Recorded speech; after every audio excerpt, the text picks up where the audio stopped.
La dernière fois que j'ai fait une de ces vidéos, ça a plutôt mal tourné. Je sais vraiment pas si je devrais dire ça. Ça risque d'être une mauvaise idée. Si cette vidéo atteint les 20 000 likes et 10 000 comments, il faut avoir les deux.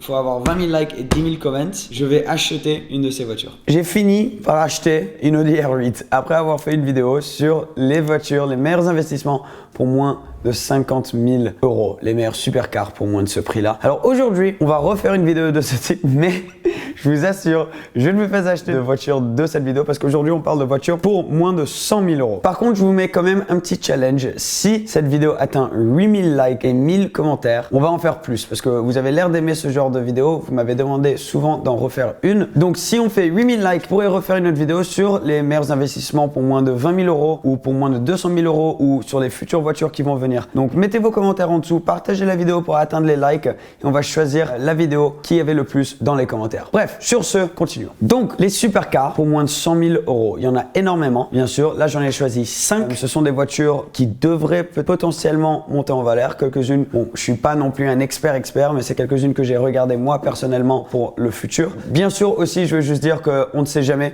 avec le marché, surtout en ce moment, c'est très dur de faire des prédictions. Donc ça, c'est des voitures qui ont quelques cases de cocher qui pourraient dire que dans le futur, elles monteraient potentiellement en valeur. Les choses qui sont assez importantes, c'est, on en a déjà parlé beaucoup sur cette chaîne, moteur atmosphérique, boîte de vitesse manuelle, une histoire derrière la marque et une voiture limitée. Bon, elles n'ont pas toutes ça, mais comme tu vas voir, plusieurs ont coché plusieurs de ces cases. Alors, on va partir en Angleterre pour la première voiture. On va partir chez Aston Martin pour la DBS. Pour chaque voiture aussi, je vous ai trouvé un exemple d'une voiture à vendre qui est vraiment à vendre en ce moment. Donc là, on regarde une Aston Martin DBS. Celle-ci est à 99 941 euros. Donc on est juste en dessous des 100 000. La plupart des DBS sont un tout petit peu au-dessus, vers les 110 000, 105 000, des trucs comme ça. Mais il y en a une ou deux qui apparaissent de temps en temps en dessous de la barre des 100 000, comme celle-ci, par exemple, qui a 44 000 km. Alors, les gens ne roulaient pas énormément dans les DBS, vu que c'était une voiture qui coûtait beaucoup et qui a été touchée énormément par la décote quand elle est sortie. Donc, 44 000, c'est quand même pas mal de kilomètres pour une Aston Martin DBS. C'est un V12 atmosphérique, 517 chevaux sur cette voiture. Donc, V12 mythique de la part de Aston Martin. Alors, il y a d'autres voitures. Donc on pourrait refaire une partie 2 de cette vidéo parce qu'une autre voiture qui vient d'Aston Martin en dessous de la barre des 100 000, c'est l'Aston Martin Vanquish. Aujourd'hui, j'ai choisi de parler de la DBS, mais mets en commentaire si tu veux qu'on parle de plus de voitures après ça, plus que les 5 qu'on va voir aujourd'hui. Alors la DBS, la raison que j'ai choisi celle-là, c'est parce que c'est une boîte manuelle. Tu avais le choix entre deux boîtes de vitesse. La manuelle était standard et la boîte de vitesse simple embrayage, c'était une option. Du coup, la plupart des gens ont pris la boîte de vitesse simple embrayage avec des palettes au volant. Aujourd'hui, les voitures qui montent le plus en valeur, ce sont les boîtes manuelles. Vu que c'est un des derniers V12 atmosphériques liés à une boîte manuelle et en plus la boîte de vitesse manuelle est super cool, on dirait un robot fini en aluminium en plein milieu de la voiture, de la console centrale. Une autre chose qui rend cette voiture spéciale et une des raisons pour laquelle je pense qu'elle risque de monter en valeur, c'est parce qu'elle a de l'histoire dans les films. Donc elle a été dans James Bond, dans un film James Bond. Et ça, on a vu historiquement avec les Aston, ça aide toujours énormément. Donc boîte manuelle, moteur atmosphérique, il n'y en a pas eu énormément de développement vu que c'était une version hardcore plus puissante de la DB9. Il y a eu beaucoup plus de DB9 manuel mais pas énormément de DBS. Et elle a été dans un film James Bond. Le moteur 5,9 litres est mythique. La config parfaite pour cette voiture, c'est bien sûr la couleur grise foncée, pas comme celle qu'on a devant nous, mais la couleur grise qui a été dans le film James Bond. Et aussi bien sûr d'avoir les jantes James Bond, par contre que celle-ci a les jantes standards de la DBS. Celle-là est très belle, alors ça marche beaucoup mieux en coupé. Vous allez voir en général les voitures comme ça sont mieux en coupé au niveau de l'investissement parce que avec l'âge, souvent les toits décapotables deviennent de plus en plus usés et ça n'aide pas le prix à la revente de la voiture. Donc celle-ci, c'est un coupé manuel comme tu peux voir. Config très belle pour la revente avec un gris clair, intérieur noir. Tu as envie d'avoir quelque chose que tout le monde peut aimer. Si tu as un intérieur rouge, un intérieur jaune, quoi, c'est chaud. Là, intérieur noir, boîte manuelle, carbone un peu de partout. Alors ces voitures sont assez chères à la maintenance quand même, vu que c'est un V12 Atmo, frein céramique. Elle consomme pas mal et surtout parce que c'était une voiture un peu plus rare de la part d'Aston Martin. Si tu as besoin de pièces, c'est assez cher. Mais elle tombe en dessous des barres des 99 000 et personnellement, je pense que si le marché reste en forme, c'est une voiture qui risque de monter dans le futur. Ça, c'est numéro 1. Chez Aston, on aurait pu parler de la Vanquish, on aurait pu parler de la Vantage S, mais justement, j'attends que vous mettez les 8000 likes et les 1000 commentaires pour potentiellement refaire une autre vidéo sur ces voitures. D'abord, on va partir en Allemagne chez Porsche et on va partir dans la génération des 997. Donc aujourd'hui, on est sur la génération 992. Avant ça, il y avait la 991.2 et la 991 première génération. Et avant cela, il y avait la 997. On va parler aujourd'hui d'une 997 première génération et 997 turbo. Alors, la 997 était la dernière génération de Porsche où il y avait des turbos qui étaient disponibles en boîte manuelle. C'est pour ça que j'ai choisi cette voiture ici. Elle tombe en dessous des 100 000 euros. Donc celle qu'on a devant nous en exemple ici est à 85 997 euros. Et ces voitures, du coup, comme les gens les utilisaient beaucoup, la turbo, ça devient vraiment une daily driver de riche. En gros, les gens ils mettent beaucoup de kilomètres dessus. Celle-ci a 49 000 km qui est assez bas pour une turbo. Alors, il y a aussi bien sûr les deuxième générations qui sont beaucoup plus rares, mais en général, celles qu'on voit à vendre pour moins de 100 000 euros, ce sont les premières gènes. Dans toutes les générations de 997 turbo, ils ont produit 25 000 voitures. Première génération, ça faisait 19 000 voitures. Deuxième génération, que 3 200. Et en turbo S, deuxième génération, que 2000. Dont apparemment seulement 400 à 700, on n'est pas sûr exactement, étaient boîte manu. Donc celle idéale à avoir, ça serait une 997 deuxième génération turbo S manuel. Mais déjà là, on tourne aux alentours des 100 000 euros quand même, de temps en temps plus, mais très rare. En ce moment, je pouvais pas en trouver une à vendre. Et dès qu'il y en a une, souvent elle a énormément de kilomètres ou une config un peu bizarre. Donc en avoir une dans la config parfaite avec peu de kilomètres, c'est vraiment très dur. Donc il faut juste continuer à regarder tout le temps pour voir s'il y en a une qui arrive sur le marché. Pour l'instant, j'ai pas pu en trouver. Donc on reste sur une première génération 997 boîte manu. La première génération, une des plus grosses différences, c'est que le moteur était différent. C'est la dernière voiture, la dernière génération de turbo qui avait le moteur, ce qu'on appelle Mezga, un moteur mythique de la part de Porsche. Alors la turbo avait 480 chevaux, donc quand même beaucoup de puissance, 4 roues motrices bien sûr comme toutes les turbos. Mais surtout, ce qu'on sait, c'est qu'ils ne vont plus jamais refaire pour l'instant une turbo manuelle. Donc les GT3, les GT3 Touring, etc. Porsche font toujours en manu, mais les turbos c'est fini. Ils vont seulement rester avec la PDK parce que du coup la PDK est maintenant tellement bonne qu'elle va le mieux avec la génération et le type de voiture qu'est une 911 turbo. Donc du coup, une voiture comme une 997 boîte manu, ça va jamais être reproduire. Et c'est là où les voitures risquent de monter en valeur. Parce que bon, oui, il y en a pas mal, 25 000 qui ont été produites, mais au bout d'un moment, il y en a quelques-unes qui se crashent, il y en a qui ont beaucoup de kilomètres. Donc si tu arrives à en trouver une comme celle qu'on a devant nous dans une config assez normale, très revendable, grise, avec moins de 50 000 km et un intérieur en bonne condition, celle-ci a par exemple les sièges sport. Donc ça, c'est une option que les gens veulent beaucoup. Le pack chrono, boîte manu bien sûr. Donc très belle config. Elle a aussi les freins céramiques. Ça, c'est une config très chère, mais qui rajoute pas mal au prix de revente de la voiture. Ce qui est très cool avec celle-là, c'est que bon, elle est quand même pas mal en dessous de la barre des 100 000, mais surtout, les Allemandes, les Porsche, elles roulent pendant longtemps et il n'y a pas vraiment beaucoup de problèmes de fiabilité. Et vu qu'ils en ont produit 25 000 au monde, du coup, il y a beaucoup de pièces qu'on peut avoir pour pas trop cher. Donc, une voiture qui à la maintenance ne sera pas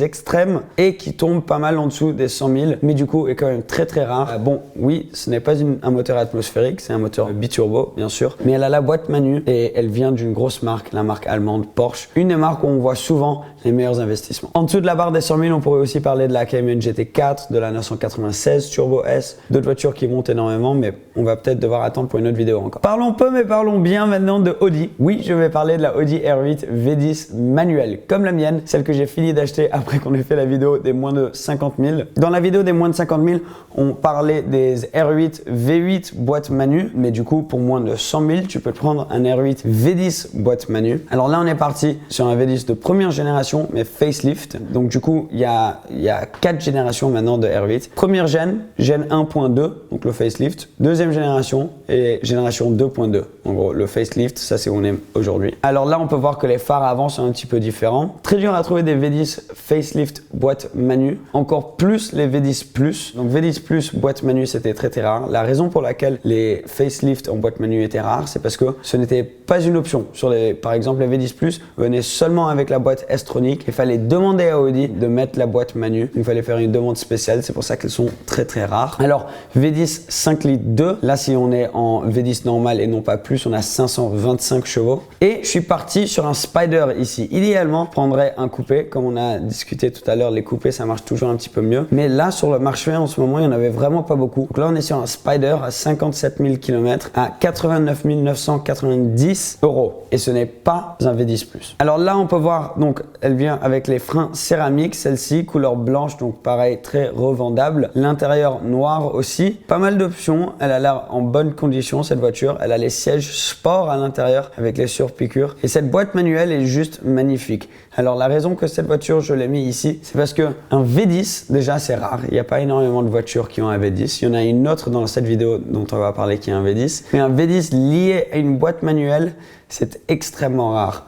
En dessous de la barre des 100 000, une autre voiture dont on pourrait parler, c'est la Lamborghini Gallardo de première génération avec une boîte manuelle. En gros, c'est à peu près le même moteur avec à peu près la même boîte de vitesse.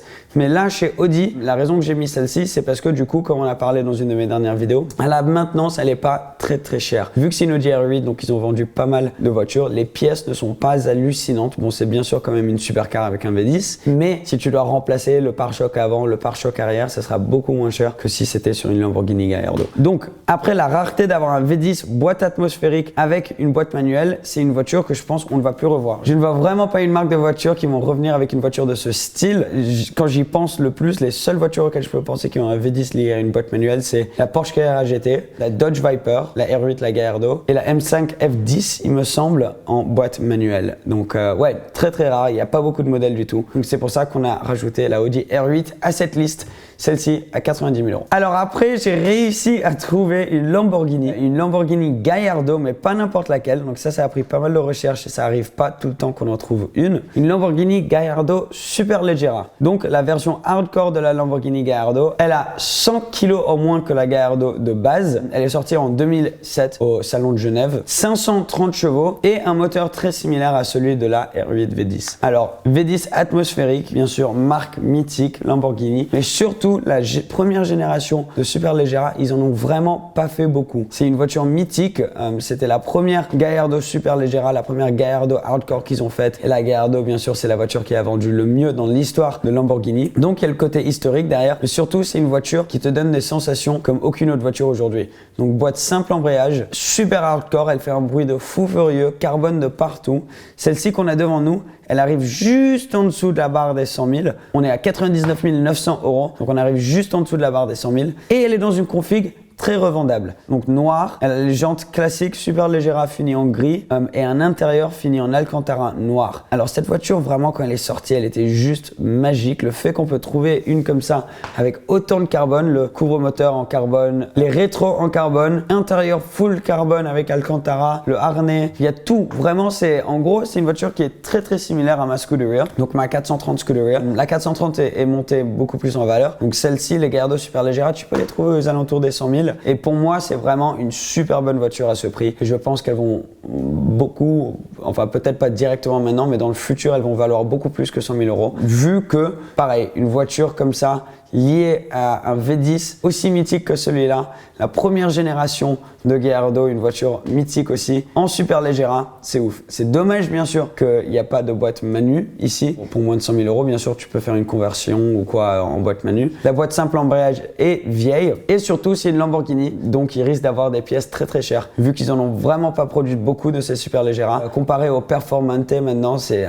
genre un dixième du chiffre qu'ils ont produit. Donc vraiment une voiture rare, une voiture mythique, une voiture très belle et une voiture qui revient un peu à l'ancienne de comment ils faisaient les voitures de sport hardcore comme ça, même les portières complètement finies en carbone. Celle-ci, c'est une de mes préférées pour en dessous de 100 000 €. Celle qu'on a devant nous, en plus, elle n'a pas énormément de kilomètres, 44 000 km, c'est une 2007, mais les gens roulaient pas énormément avec ces voitures, donc faut faire quand même attention, t'as pas vraiment envie de passer au-dessus des barres des 50 000 km non plus. La dernière, ce serait pas une vidéo investissement en supercar s'il n'y avait pas au moins une Ferrari. Aujourd'hui, on va parler de la 360 boîte manu. Une des rares Ferrari que tu peux acheter en version manuelle en dessous des 100 000 €. Par exemple, une Ferrari 430 en boîte manuelle, maintenant, c'est largement au-dessus des 150 000. Ça peut tourner même aux alentours des 200 000 €. La 360 Modena, c'était la première voiture avec un corps full alu de la part de Ferrari. C'était une des premières Ferrari que tu pouvais rouler en en daily driver. Bien sûr, il y a d'autres Ferrari en dessous de 100 000 investissements manuels dont on pourrait parler, comme par exemple la 355. Aujourd'hui, on va se concentrer sur la 360 Modena. Donc du coup, une voiture qui est aux alentours des 400 chevaux. Alors devant moi, là, j'ai une 360 Modena. Alors 360 Modena, c'est pas très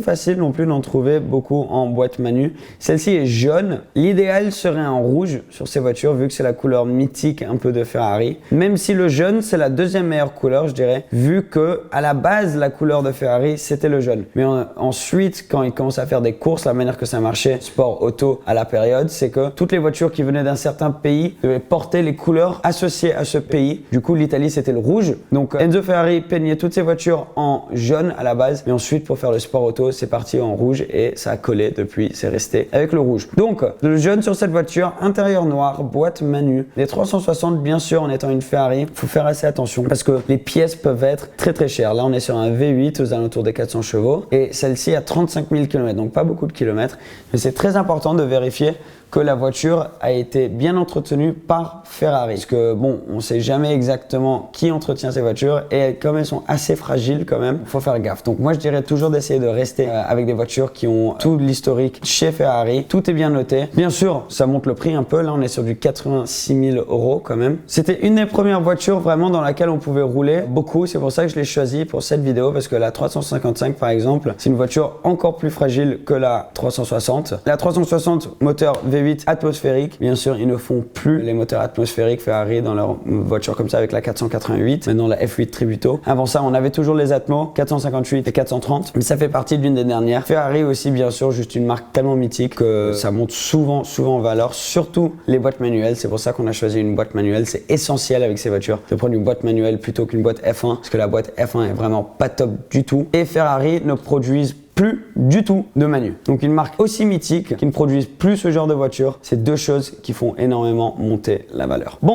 voilà, 5 choix, 5 voitures que j'ai choisies pour moins de 100 000 €. Tu peux mettre en commentaire laquelle tu prendrais sur ces 5. Bien sûr, il y a plein d'autres voitures sur lesquelles on pourrait parler. Il y a des SL500, les anciens E55 AMG, les Z4M, les 996 Turbo S, comme j'ai dit, Aston Martin Vanquish, Vantage S. On peut refaire plus de ces vidéos, surtout en ce moment pendant qu'on est coincé à la maison. Donc rappelez-vous, 8000 likes, 1000 commentaires, partagez la vidéo avec vos potes. Si on y arrive, on va faire une série de ce genre avec plus de vidéos sur ce type. Je ne vais pas dire que je vais acheter une voiture cette fois-ci parce que j'ai déjà fait cette erreur une fois. Merci d'avoir regardé cette vidéo. J'espère que peut-être vous pouvez apprendre des choses à travers ces vidéos. Bien sûr, comme j'ai dit, je ne suis pas du tout un expert. Juste en passant mon temps sur ces sites, que de temps en temps, je peux voir quelques opportunités que moi, je verrai potentiellement dans le marché automobile. Et je pense que c'est mieux de vous le partager. Si vous êtes d'accord ou pas, comme ça, c'est à vous de voir. Mais personne ne sait, c'est jamais un coup sûr avec les voitures de ce genre. Donc, prenez pas mon mot comme un signe direct pour aller acheter une voiture. C'est juste mon avis et ce que j'ai pu analyser avec mes années un peu d'expérience dans ce milieu et en étant un peu obsessif en regardant toutes les voitures à vendre. Sur ce les gars,